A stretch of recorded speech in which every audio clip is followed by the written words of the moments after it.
The transport shuttle touched down on the landing bay of the UTDF battlecruiser with a metallic thud. Ji-Woo Kim grabbed her bag and stepped out into the cold air of the ship's interior. Around her, other soldiers moved with purpose, their boots echoing against the metal floors. She was smaller than all of them. At just over 5 feet tall and weighing barely 100 pounds, she looked more like a student than a soldier. The corporal at the check-in desk looked up from his tablet and blinked. Name? Private Ji-Woo Kim. Assigned to 3rd Squad, Delta Company. He scrolled through his list, found her name, and looked at her again. His expression said everything. She had seen that look before. Doubt, confusion, sometimes pity. He handed her a key card without comment and pointed down the corridor. Barracks are that way. Report to Commander Shin in 1 hour. Ji-Woo walked through the ship's corridors, her bag slung over her shoulder. Other soldiers passed her, most twice her size. A few glanced at her. One laughed. She kept her face blank and her eyes forward. She had learned long ago that reactions only made things worse. The barracks were standard military issue. Gray walls, metal bunks, lockers lined up in rows. 3 soldiers were already there. They stopped talking when she entered. "You lost?" asked the tallest one. He had sergeant's stripes on his uniform. 3rd Squad, Delta Company, Ji-Woo said. The 3 men exchanged glances. The sergeant recovered first and extended his hand. Tae-Ho Park. This is Dae-Soom and Hyun Woo. Welcome to the squad, I guess. Ji-Woo shook his hand and moved to the empty bunk. She unpacked methodically. Standard gear. Combat uniform. Personal items kept to a minimum. At the bottom of her bag was a small photograph in a plastic sleeve and a black notebook. She placed them carefully in her locker. So, what's your specialty? Hyun Woo asked. He was trying to be friendly. Infantry. Just infantry? No tech support or communications or medical? Infantry, Ji-Woo repeated. The conversation died. She finished unpacking and sat on her bunk, checking her weapon. The rifle was standard issue, but well maintained. She field stripped it, checked each component, and reassembled it. Her hands moved with practiced efficiency. Dae-Soom watched her. You've done that before? Yes. Where did you train? Home, Go-Woo said. She didn't elaborate. An hour later, the entire company assembled in the briefing room. Commander Bora Shin stood at the front, a veteran with gray in her hair and scars on her hands. Behind her, a holographic display showed a planet. Proxima Vale, Commander Shin said. 3 million colonists. 2 weeks ago, the Vrax Empire invaded. They've taken the main cities and are moving toward the smaller settlements. Our job is to take back New Bison and establish a forward base. The hologram shifted, showing alien creatures. They were massive, nearly 8 feet tall, with 4 arms and reptilian skin covered in natural armor. Their faces were angular and cruel. The Vrax don't take prisoners, Commander Shin continued. They don't negotiate. They conquer or they destroy. Intelligence suggests they have around 5,000 troops on the ground. We have 2,000. The odds aren't in our favor, but when have they ever been? A few soldiers chuckled. Ji-Woo didn't. The briefing continued. Attack plans. Drop zones. Squad assignments. Ji-Woo listened carefully, her eyes moving between the commander and the hologram. She was memorizing terrain, calculating distances, noting weak points. When the briefing ended, Commander Shin called out names for special assignments. Kim, you're with Assault Team 3. You'll be in the first wave. Several soldiers turned to look at Ji-Woo. The whispers started immediately. Someone behind her muttered, "They're putting her in the first wave? She'd be dead in 5 minutes." Commander Shin's eyes found the speaker. "Something to say, Corporal?" The man straightened. "No, ma'am." "Good. Dismissed." As the soldiers filed out, a woman approached Gi Wu. She wore medic insignia. "I'm Yuna. Looks like we're bunkmates. Don't worry about the others. They're just nervous about the drop." Ji Wu nodded, but said nothing. That night, as the ship moved toward Proxima Vale, Ji Wu sat alone in the mess hall. Most soldiers were laughing, trying to burn off nervous energy before combat. She ate in silence, reviewing tactical data on her tablet. The ship's communication system crackled to life. A voice spoke in heavily accented human language. It was rough, like gravel scraping against metal. "Humans of the UTDF ship, this is Commander Tholanax of the Vrax Empire. We have intercepted your transmissions. We have seen your soldiers. We have seen your plans." There was a sound like laughter, deep and rumbling. "We have seen your small pink thing, the tiny female you send to fight us. Is this human desperation or human foolishness? We will crush her first. We will make her an example. Then we will crush the rest of you." The mess hall went silent. Every eye turned toward G-Wu. She didn't look up from her tablet. Her expression didn't change. She took another bite of her food, chewed slowly, and swallowed. Then she stood, placed her tray in the collection bin, and walked out. In the corridor, Yuna caught up with her. "Hey, are you okay?" "That was messed up." "I'm fine," Ji-Wu said. "You don't have to pretend. It's okay to be scared." Ji-Wu stopped walking. She turned to face Yuna. Her eyes were dark and calm. "I'm not scared. They should be." Yuna blinked. There was something in Ji-Wu's voice. Something cold and certain. That night, Ji-Wu couldn't sleep. She lay in her bunk, staring at the metal ceiling. The ship hummed around her, engines pushing them toward the planet below, toward the Vrax, toward war. She thought about her grandmother, about the stories the old woman had told, about the first war when the aliens came and burned the colonies, about survival, about fighting when everyone said you were too small, too weak, too young. Her grandmother's voice echoed in her memory. "They will always underestimate you, Ji-Wu. Let them. It's a gift. Use it."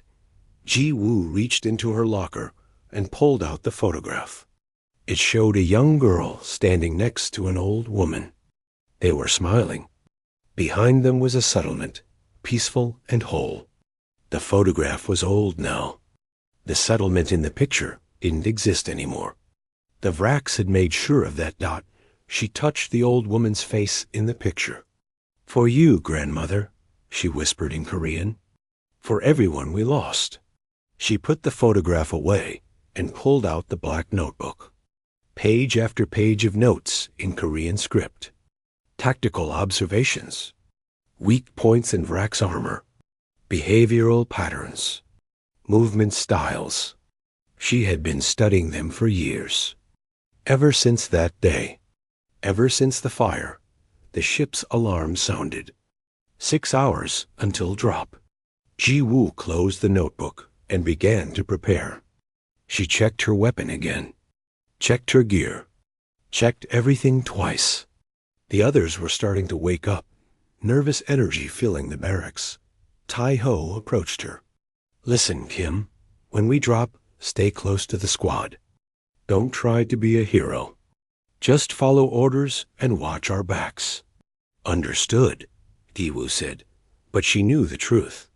Orders were guidelines. Survival required adaptation, and revenge required patience. The dropships launched at dawn. Ji-Wu sat with her squad, weapon across her lap. Around her, soldiers whispered prayers or checked their gear one final time. The ship shook as it entered the atmosphere. Through the small window, she could see Proxima Vale below. Smoke rose from the cities. Fires burned in the countryside. The vracks had been thorough. Taeho's voice came over the comb. 2 minutes to landing zone. Remember your training. Stay together. We go in, secure the perimeter, and wait for the heavy equipment. Ji-woo closed her eyes. In her mind, she saw the photograph, saw her grandmother's face, saw the ruins of her home. The vracks thought she was a joke, a small pink thing, something to crush and forget. They would learn otherwise. The dropship doors opened, and Ji-woo stepped out into war. The explosion hit them from the left side. The dropship lurched violently, alarms screaming. Ji-woo grabbed the safety harness as the world spun. Through the window, she saw another dropship explode in a ball of orange fire. Brace for impact. The pilot shouted. The ship hit the ground hard. Metal screamed. Something broke inside the hull. Ji-woo's head slammed against the wall despite the harness. Her vision went white, then red, then slowly cleared. Smoke filled the cabin. Someone was screaming. The emergency doors blew open, and soldiers stumbled out into the alien landscape. Ji-woo unbuckled and followed, her rifle in her hands. Outside was chaos. The dropship had crashed in a forest, trees broken and burning around them. Bodies lay scattered. Some moved. Some didn't. Taeho was shouting orders. Sound off. Who's alive? Here. Dae soon called out. Here. Hyun-woo. Here, Ji-woo said quietly. Yuna crawled out of the wreckage, her medic bag still strapped to her back. I'm okay. Checking for wounded. 3 other soldiers emerged. Woojin, a heavy weapons specialist. Minji, a communications officer. Jae-hwan, a scout. That was 8. The dropship had carried 20. Lieutenant Kong lay near the front of the ship. Half of him was crushed under debris. His eyes were open, but seeing nothing. Taeho checked his pulse anyway, then closed the lieutenant's eyes. We've lost command. I'm ranking now. He pulled out his tablet, but the screen was cracked and dead. Communications? Minji was already working on her equipment. Everything's fried. The crash killed all electronics. We're blind. Position?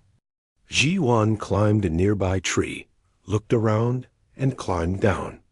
We're about 15 kilometers from the landing zone. Wrong direction. We crashed in Vrak's territory.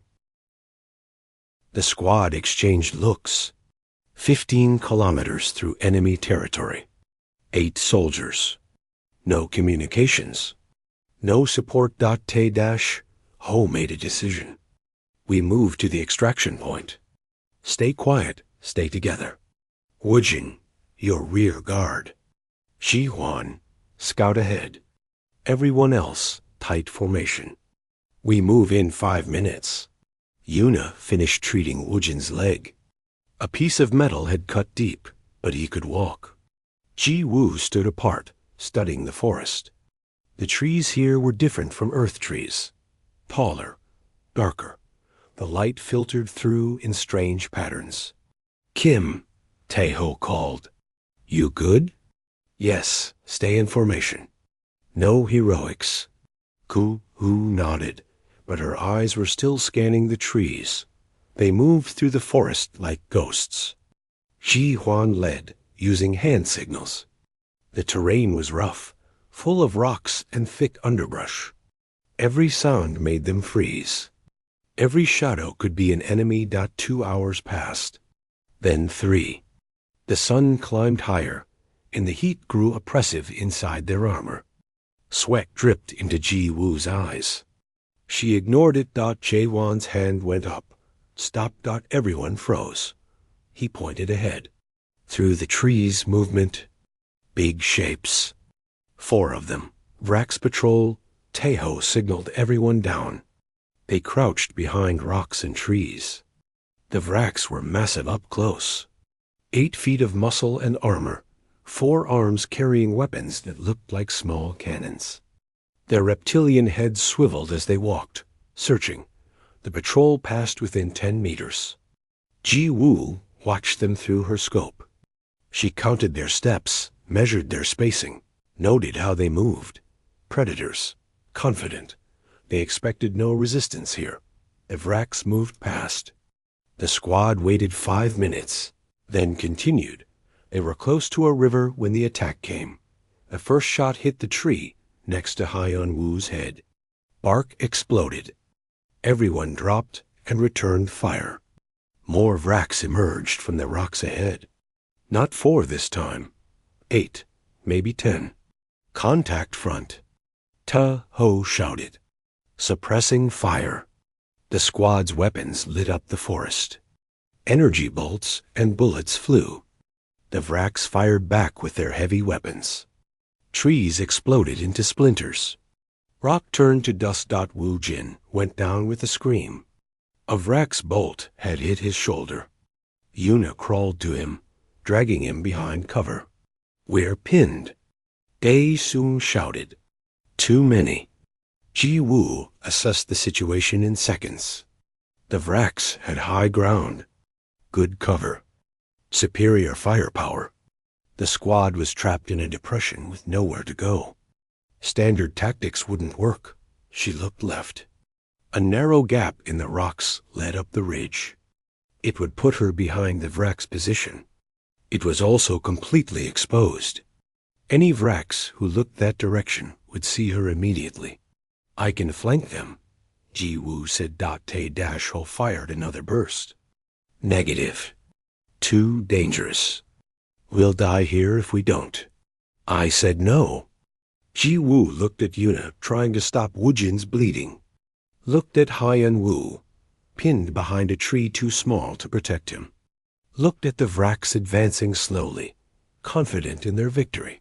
She thought of her grandmother, of the settlement burning, of promises made. "Sorry," Ji Woo said, and moved. "Kim, get back here." Tae-ho shouted, but she was already gone. Hu Woo ran low and fast. A Vrax spotted her and fired. She dove behind a rock as the ground exploded where she'd been standing. She counted to 3, then moved again. Another burst of fire. Another dive. The gap was 20 meters away. Then 15. Then 10. A Vrax stepped out directly in her path, his weapon swinging toward her. Ji Woo didn't stop running. She fired from the hip, 3 quick shots. The first 2 hit his armor and sparked off. The third hit the weak point at his throat. Black blood sprayed. The Vrax fell. She grabbed his fallen weapon, heavy and awkward in her small hands, and threw it aside. Too big, too slow. She needed speed. The gap was ahead. She sprinted for it, legs pumping. Behind her, the squad's fire intensified, trying to cover her. Energy bolts sizzled past. She didn't slow down. She made it into the gap and started climbing. The rocks were sharp, cutting her hands. She ignored the pain. Up, always up. At the top, she could see the Vrax position. 6 of them, spread out, firing down at her squad. They were focused on the fight below. None of them were watching their rear. Mistake. Ji Woo pulled out 3 grenades. Standard fragmentation. She set timers. 5 seconds each. She threw them in sequence, high arcs landing between the Vrax positions. The first grenade went off. Vrax screaming. The second. The third. Chaos. Ji Woo moved before the smoke cleared. She came over the ridge like death itself. The first Vrax turned toward her, confused. Her rifle spoke once. He fell. The second Vrax was faster. He fired. She was already moving, rolling left. His shot hit rock. Her shot hit his face. Third Vrax. Fourth. They were panicking now, trying to turn their heavy weapons around. Too slow. Too big. Ji Woo was small, fast, and furious. Each shot was precise. Each movement calculated. The 5th Vrax was smarter. He dropped his gun and pulled out a blade, massive and curved. He charged her, 4 arms reaching Chi Wu didn't run. She stepped inside his reach, too close for him to use his size advantage. Her combat knife came out, and she drove it up under his jaw. He thrashed. She held on, twisted, and pulled the blade free. The last Vrax was wounded from the grenades. He was trying to crawl away, speaking rapidly into his communicator, calling for help. Warning his people, Chi Wu walked toward him. He saw her coming and tried to bring his weapon up. She kicked it aside. It was easy. He was weak, dying. She knelt next to him. He stared at her with yellow eyes, breathing hard. Black blood poured from his wounds. "She-calf," he whispered. A word in his language. His voice was terrified. Ji Wu didn't know what it meant. She didn't care. She finished him quickly. The forest went quiet. Down below, the squad emerged from cover cautiously.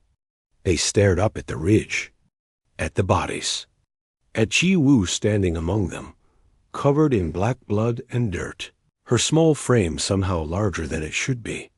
Taeho climbed up first. He looked at the dead Vrax, looked at Ji Wu. What did you do?" "What was necessary," Ji Wu said. She reloaded her rifle with steady hands. Yuna came up next, her eyes wide. 6 of them. You killed 6 of them, alone." Ji Wu walked past him, heading down the ridge. "We should move. They sent a transmission before I stopped them. More will come." The squad followed in silence. Something had changed. They looked at Ji Wu differently now. Not with doubt, with something else. Something like fear, or respect, or both.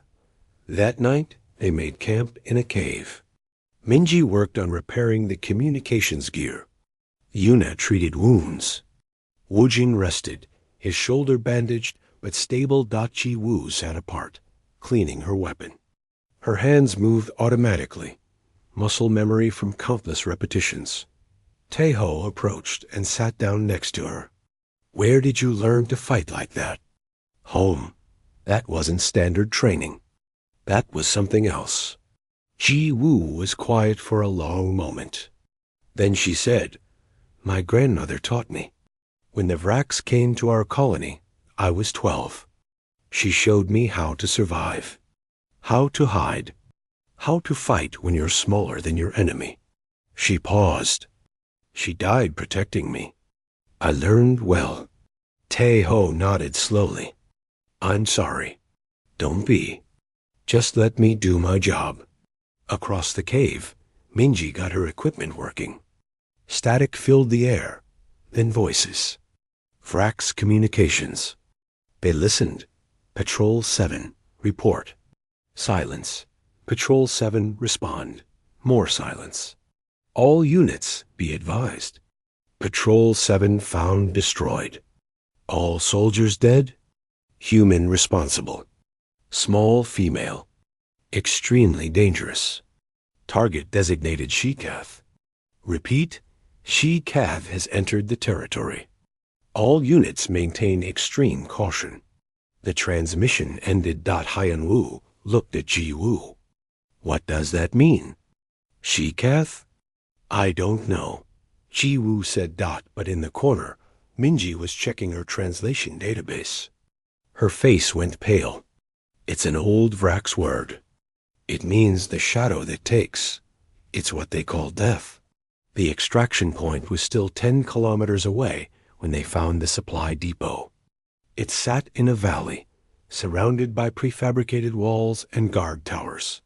Vrax soldiers moved between buildings, carrying weapons and supplies. Taeho studied it through his scope. "That's at least 30 soldiers. Maybe more. We should go around." "No," Ji Wu said. She was looking at something else. A communications tower in the center. They're coordinating attacks from there. If we destroy it, the Vrax in this sector go blind. 8 of us against 30 of them? That's suicide. Ji Woo turned to him. Then go around. I'll do it alone. You can't be serious. They'll expect a frontal assault or nothing. They won't expect one person to walk in. She checked her gear. I go in tonight. 2 hours before dawn. Lowest point of their alert cycle. Tae-ho stared at her. The rest of the squad was listening now. Finally, he shook his head. You're insane. You know that? Probably. If you're going, we're backing you up. Sniping positions on the ridge. When you need extraction, we pull you out. Ji Woo nodded. Good. They spent the day watching the depot, learning patrol patterns and shift changes. Ji Woo made notes in her black notebook, drawing maps and marking guard positions. The Vraks were disciplined, but predictable. Every hour, guards rotated. Every 2 hours, supply trucks arrived. At 0300 hours, only half the normal guards were active. When night fell, the squad moved into position.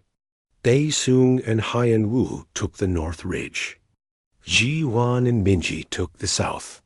Tae-ho and Yuna stayed at the east exit point, ready for extraction.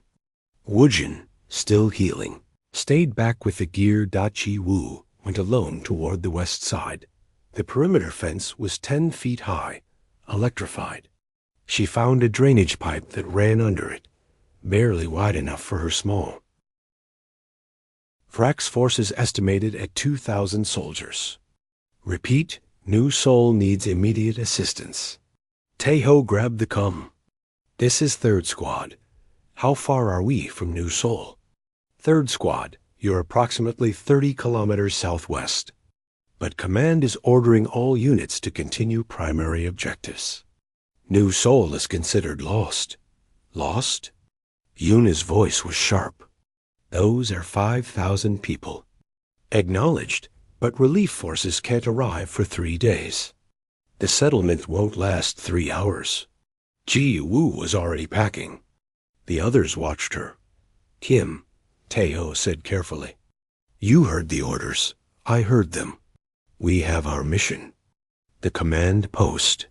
Ji Woo stopped and turned to face him. 5,000 civilians. Children. Families. People like mine were. She picked up her rifle. I'm going to New Seoul. Alone if necessary. The squad looked at each other. Dae-sung spoke first. I didn't join the military to abandon civilians. Hyeon-woo nodded. Same. Yuna was already shouldering her medical pack. Those people need help. One by one, the others agreed. Even the 2 specialists who joined them, a sniper named Kwan and a demolitions expert named Hae-won, both nodded. Tae-ho sighed. Commander Shin is going to kill us. He picked up his weapon. All right? We're all insane together. Let's go save 5,000 people. They reached New Seoul as the sun rose. The settlement was built in a valley, surrounded by farmland and light defenses. Vrak's forces were already surrounding it, preparing for the assault. Through her scope, Ji Woo counted at least 40 armored vehicles and hundreds of soldiers. The odds were impossible. Perfect. They entered the settlement through a service tunnel. Inside, chaos reigned. Civilians were panicking, grabbing belongings, looking for places to hide. The local defense force was maybe 200 people with basic weapons. They stood no chance. The settlement leader was a woman named Soo Jin, gray-haired and exhausted. She nearly cried when she saw the UTDF uniforms. Thank God. How many troops did they send? 9. Tae-ho said. Soo Jin's face fell. 9? 9 soldiers against 2,000 Vraks? 9 very angry soldiers, Ji Woo said. She spread a map on the table. Tell me about your defenses. For the next hour, they planned. It wasn't a defense strategy. It was a nightmare. They were going to unleash. Ji Woo addressed the civilian defenders. The Vraks expect you to hide and die. They expect easy prey. We're going to show them something different. We're going to show them what humans do when our families are threatened. She split the defenders into groups. Team 1 would create diversions using noise and lights to make the Vraks think they were attacking from the north. Team 2 would plant HFY's explosives along likely advance routes. Team 3 would be runners, carrying messages since communications would fail once fighting started. You won't fight them head-on, Ji-Woo explained. You'll be ghosts. You'll make them see enemies everywhere. You'll make them afraid to move. And while they're confused and scared, we'll hit them where it hurts. An old man raised his hand. Who are you? Why should we trust you? Su-Jin answered before Ji-Woo could. I know her grandmother's name. I knew Hai-Sun during the First War. If her granddaughter is anything like her, then we might actually survive this. The man studied Ji-Woo. Small, young, barely weighing anything. Then he looked at her eyes. Whatever he saw there made him nod. Tell us what to do. The Vraks attacked at noon. Their approach was textbook. Overwhelming force in multiple directions. They expected resistance to collapse in minutes dot. It didn't. The first Vraks column advanced down the main road. HFY's explosives turned the road into a crater. Vehicles flipped. Soldiers scrambled dot from the buildings. Civilians opened fire. Not many hits, but enough to create confusion. Where was the fire coming from? How many humans were there? The Vraks regrouped and pushed forward. They entered the settlement's outskirts. That's where Ji-Woo was waiting. She'd positioned herself in a collapsed building with perfect sightlines. Her rifle spoke once, twice, 3 times. 3 Vraks officers dropped. Not regular soldiers. Officers, leaders. The Vraks force hesitated, leaderless. In that moment of confusion, Kwan, a specialist sniper, took out 2 more officers from a different position. The Vraks called for air support. Their dropships came in low and fast. HFY's anti-air missiles, salvaged from crashed UTDF ships, lit up the sky. 1 dropship exploded. Another crashed smoking into the forest dot by nightfall. The Vraks had taken heavy casualties and gained nothing. They pulled back to regroup dot inside New Seoul. The defenders celebrated. They'd survived day 1. Ji-Woo gathered her squad in the command center. Tonight, we go to them. What? Minji said. We need to rest. They'll expect us to rest. They won't expect an attack. Ji-Woo pulled up aerial images of the Vraks camp. They're disorganized, confused. This is when we hit them. At midnight, Ji-Woo led a 4-person team into the Vraks camp. Herself, Jae-won, Hai-won, and Kwan. They moved like smoke through the perimeter. Guards died silently. No alarms. No warnings. They reached the command vehicle. Inside, Vraks officers studied maps and argued about tactics. They never heard the doors open. Never heard the grenades roll in. The explosion lit up the night. Ji-Woo's team was already gone, running through the camp, throwing more grenades, shooting confused soldiers, creating chaos. A Vraks general grabbed his radio. All units. She-Kath is here. She's in the camp. Find her. The name spread through the Vraks force like poison. She-Kath. The shadow that takes. The small human who had killed hundreds of their soldiers. Who destroyed bases. Who appeared from nowhere and vanished like smoke. Panic. Vraks soldiers fired at shadows. At each other. They saw enemies everywhere because they expected her everywhere. Ji-Woo and her team slipped away as the camp tore itself apart. Behind them, fires burned and Vraks screamed. This pattern continued for 7 days. The Vraks would attack during the day, facing fierce resistance and confusion. At night, Ji-Woo would take the fight to them. Supply dumps destroyed. Officers killed, Equipment sabotaged. The Vrek's communications were frantic now. Ji Woo listened to the intercepts with satisfaction. Command, we can't advance. The humans are everywhere. All units maintain positions. Do not move after dark. She Kath hunts at night. We've lost 40% of our force. When are reinforcements arriving? But reinforcements weren't coming. The allied Talkorian and Psychic forces had withdrawn from the sector entirely. They wanted nothing to do with the small human who had become a legend. On day 8, Commander Tholanax himself took command of the assault. The same one who'd mocked Ji Woo in that first transmission. He broadcast a message. Human defenders, you fight well, but this is your last day. I am bringing my full force. I will crush you, and I will personally kill the one you call your champion. The small female, She Kath. She will die screaming. In the command center, the defenders looked worried. Tholanax was legendary even among the Vraks. A warrior without peer. 4 meters tall. Covered in the scars of 100 battles, Ji Woo stood and began checking her gear. What are you doing? Sujin asked. He wants me. I'll give him what he wants. You can't face him alone. He's killed entire squads of soldiers. Ji Woo looked at her. So have I, she turned to Taeho. When they attack tomorrow, I'll draw Tholanax into Sector 7, the residential area. Its collapsed buildings and tight spaces. His size will work against him. That's insane. Even for you. Probably. But it will work. She pulled out her black notebook, showed him a page covered in annotations. I've been studying him. His fighting style. His movements. He's strong and skilled, but he's arrogant. He thinks size equals victory. I'll show him otherwise. That night, Ji Woo sat alone on a rooftop. The city was quiet, peaceful, like her settlement had been before the Vraks came. Yuna found her there.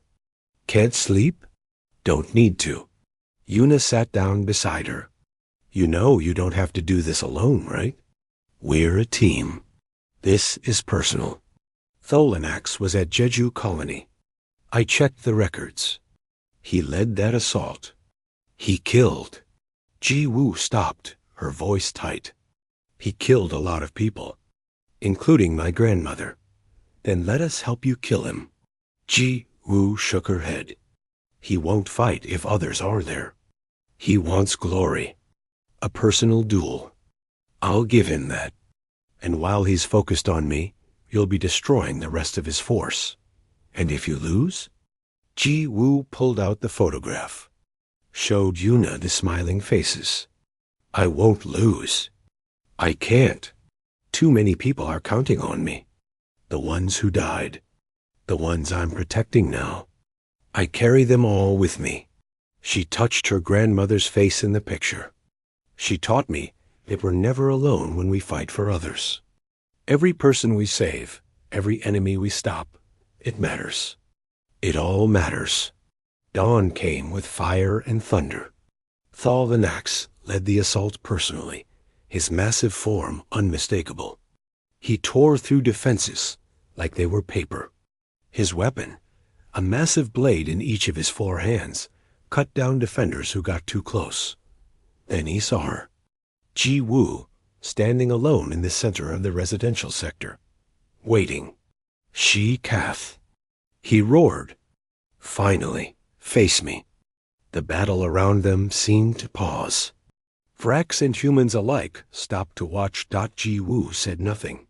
She just stood there, small and still, as the giant approached. Tholanax laughed. This is what my warriors fear? This tiny creature?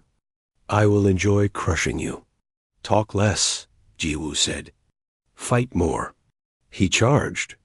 The ground shook under his weight. His blades came down like falling mountains. Ji Woo wasn't there. She'd moved, rolled, came up behind him. Her rifle spat 3 shots at his back. They sparked off his armor. He spun, faster than something his size should move. Blades whistled through the air. She ducked under them, impossibly low, fired again. This time at his leg joint. He grunted. They fought through the rubble. Every advantage Tholanax had: strength, reach, armor, experienced Ji-Woo, countered with speed, size, and fury. She used the terrain, jumping over collapsed walls, rolling through narrow gaps he couldn't fit through. She was water. He was stone. Water always wins. But he was good. Very good. A blade caught her shoulder, cutting deep. She ignored the pain. Kicked off a wall. Her knife found the gap in his neck armor. Not deep enough. He grabbed her, threw her into a wall. She hit hard. Vision blurred. Tasted blood. He advanced, triumphant. Is this the great Shikath? Weak, pathetic. Just like all your kind. Ji-Woo stood slowly. Blood ran down her arm.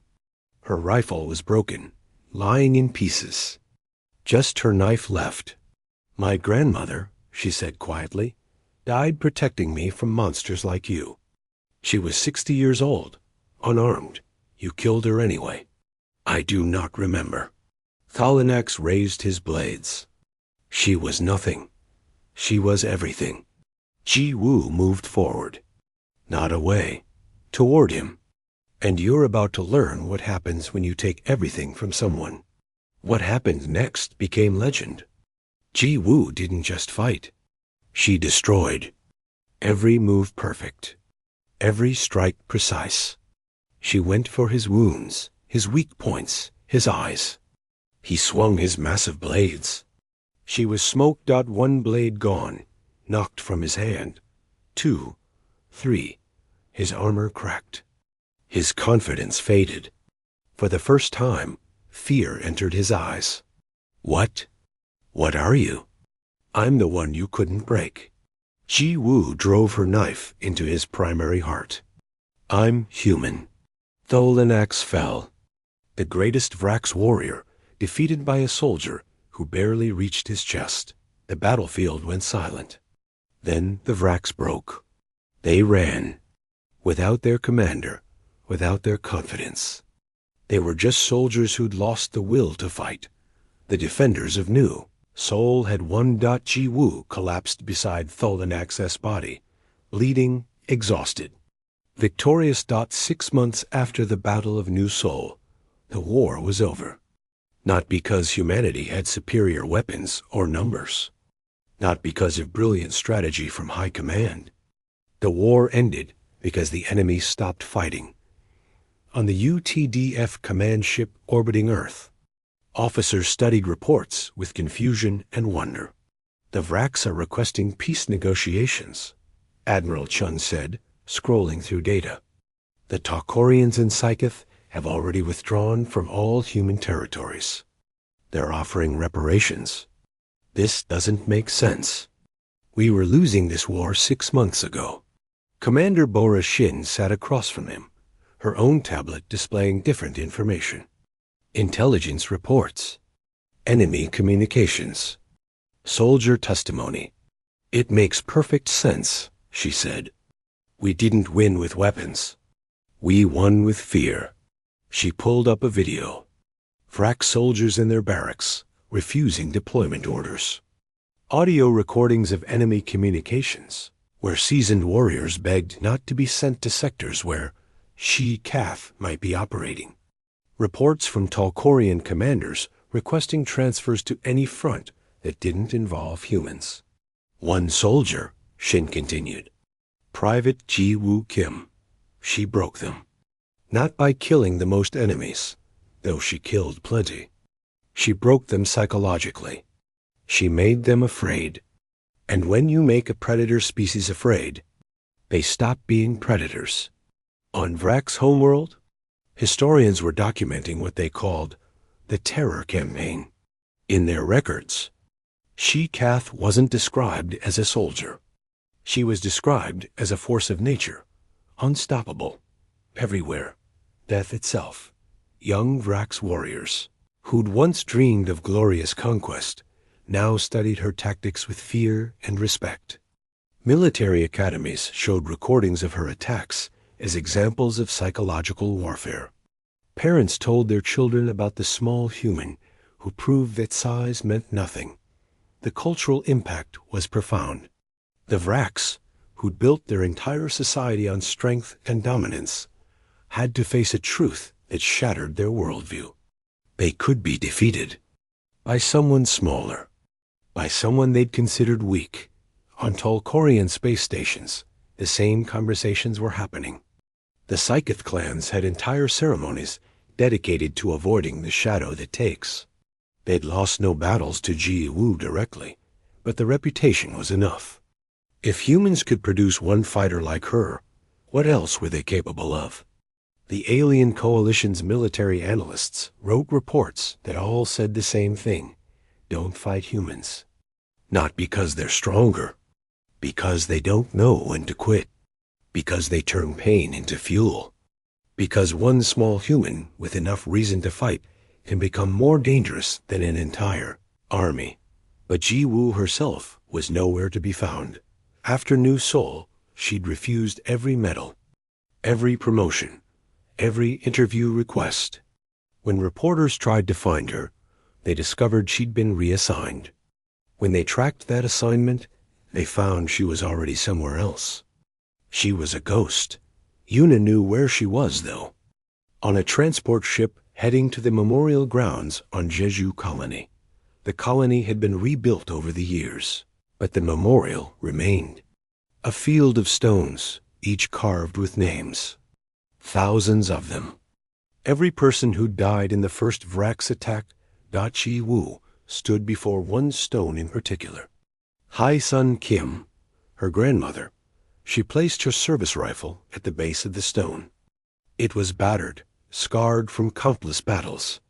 Like her, I kept my promise, grandmother, she said quietly in Korean. They paid for what they did. All of them. She knelt and touched the stone. Her fingers traced the carved letters. I thought it would make the anger go away, but it's still here, burning, always burning. She paused. Maybe that's okay. Maybe that fire is what kept me alive. What kept me fighting when I should have died 100 times. She heard footsteps behind her. Yuna approached quietly and sat beside her. The war's over, Yuna said. You can rest now. Can I?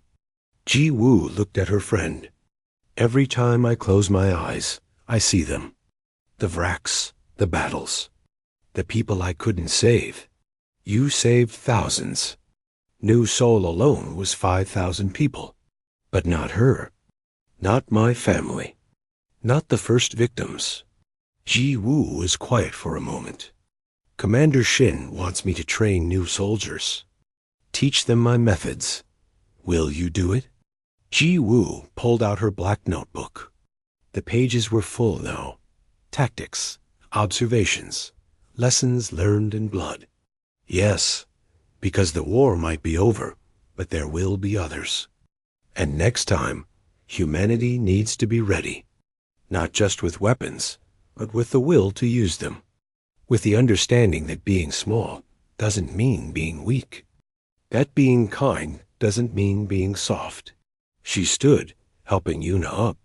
My grandmother taught me how to survive, how to fight. Now I'll teach others, so no one else has to lose everything before they learn to be strong. 3 weeks later, a new training facility opened on Luna Base. 200 recruits stood in formation, nervous and excited. They'd all volunteered for the program. They all knew who would be teaching them. Ji Wu walked out to face them. She was still small, still young-looking, still seemingly fragile. But every recruit there knew her reputation, knew what she'd done, knew what she'd survived. You're here because you want to be dangerous, Ji Wu said. Her voice was quiet, but it carried. But being dangerous isn't about strength. It isn't about size. It's about will. It's about refusing to quit when everything says you should. She walked along the formation, studying faces. The Vraks thought humans were weak. They thought we were prey. They learned otherwise. Not because we're stronger. We're not. Not because we're bigger. We're not. They learned because we're more stubborn. Because we remember. Because we turn our pain into purpose. She stopped in front of a recruit who couldn't have been more than 18 years old. Scared but trying not to show it. They'll underestimate you, He-Woo said to him, but loud enough for everyone. All of you. They'll look at you and see weakness. Let them. It's a gift. Use it. She turned to address the whole group. I'm going to teach you how to fight when you're outnumbered. How to win when the odds are impossible. How to make your enemies fear the sound of your footsteps. She paused. But more than that, I'm going to teach you why we fight. Not for glory. Not for revenge, though I understand that too. We fight to protect. To defend. To make sure what happened to my colony never happens again. A hand raised. A young woman, maybe 20. Is it true? What they say? That you killed over 300 enemy soldiers by yourself? Kai-Wu considered the question. I stopped counting after the first 100. It didn't matter how many. What mattered was stopping them. Each one I stopped was one that couldn't hurt someone else. Were you afraid? Every single time. Fear is natural. Fear keeps you alert. The trick is not letting it control you. You control it. You use it. The training began. It was brutal, demanding. Ji-Woo pushed the recruits harder than any instructor they'd ever had. But she never asked them to do something she hadn't done herself. Every technique she taught, she demonstrated. Every hardship she imposed, she endured alongside them. And slowly, they changed. They learned to move silently, to strike precisely, to think like predators while fighting for prey. They learned that warfare wasn't about being the strongest. It was about being the smartest, the most adaptable, the most determined. They learned to be dangerous. 6 months into the training program, the first class graduated. They weren't the biggest soldiers in the UTDF. They weren't the